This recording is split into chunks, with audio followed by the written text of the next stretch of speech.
Hi, you guys. Happy Friday. I just had some incredible Friday morning client check-ins that I wanted to share with you guys, just celebrate their wins with you. I have one client who we started working together 7 weeks ago, and she has not been binge eating week after week. She comes back and she's like, no binges, no binges, no binges. And prior to us working together, she was binging every night. So it's incredible to see her consistently not be binge eating at night. She's sleeping better. She has more energy. She feels more in control of her health. She feels more confident. So it's been so amazing to be on this journey with her. And I told her today, I was like, my homework for you is to do something intentionally to celebrate yourself, to celebrate the fact that you've come this far, that you have not been binge eating for 7 weeks now. And it's been easy for her. It hasn't been this thing where she's had to sit on her hands and be like, don't go for the food, don't go for the food, don't go for the food. She hasn't even felt the pull to binge because we got to the root of why it was really happening. We're not trying to just band-aid it and have her resist, because the more you try to resist food, the more it calls your name. So instead, we got to the root of how can we permanently eradicate this? And it's not going to be this thing where like she has to will herself into not eating. Like, no.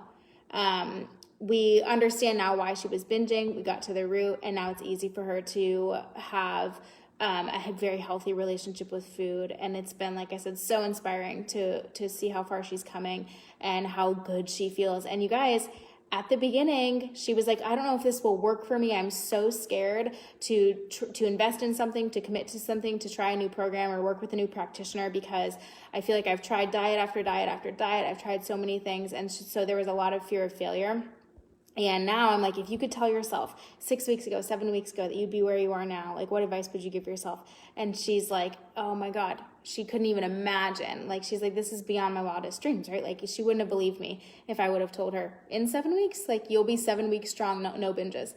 I'm telling you guys, like, this can work for you too. If this works for her, it can work for anybody. I mean, and I am a living, breathing example of healing binge eating. I used to struggle with binge eating as a product, like after orthorexia, so clean eating, unhealthy obsession with clean eating, over exercise, became binge eating disorder, and I no longer binge eat. For years, I haven't been a binge eater because, again, we identify permanently, like, why is this happening? And it's usually not like willpower, self-control. It's like there are biological and physiological reasons behind your binges.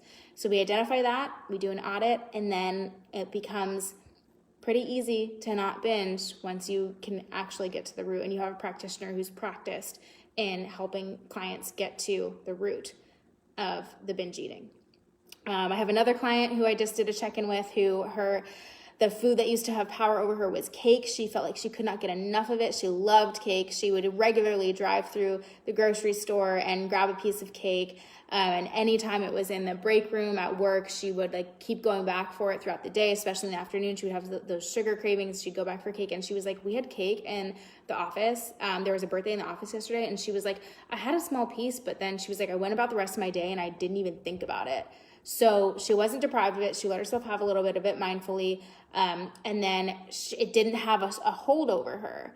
It didn't have power over her. She felt totally in control. And this is what can happen when you heal your relationship with food, that even the most triggering foods, even the foods that used to have the most power over you, can just be like, no big deal. And you'll still like them. That's the goal, right? You still want to take pleasure in your food. We don't want to be like, nothing is off limits, right? Because it's that restrictive mindset that causes loss of control eating. The more you tell yourself you can't have something, the more you want it. So we figure out a way to be able to have the things that we love and to be able to have a relationship with food that is balanced and nourishing and pleasurable and life-giving and energizing. So there's that she experienced with the cake. And then what was the other thing? Oh, she's had pizza in the house all week. So this is the other super cool thing, was she was like, I never thought this would be possible for me. That she was like, she's had pizza. She got the pizza like Monday or Tuesday night. And she's like, there's still pizza in the fridge. And she's like, in the past, I would have eaten this entire thing in one sitting. And she's like, now I'll have 1 or 2 pieces. She said she gave herself 5 minutes to see if she wanted the third piece. And she's like, sure enough, after 5 minutes, I don't want to go back for that third piece. So there's a real mindfulness component to healing your relationship with food, where you give yourself the opportunity to check in and see what you're really wanting and needing. And we slow down, we eliminate distractions, we get our needs met so that we're not having this chaotic relationship with food. So anyway, I am thrilled for them and my clients who are they're killing it. But if you guys need anything, I still have spots open for November. So I'd love to chat with you and see if I can help you heal your relationship with food for good. You can apply for a call on my website, mariascrementi.com, or send me a message. But I hope you guys have a great weekend. Let me know how I can support you, and I will see you soon.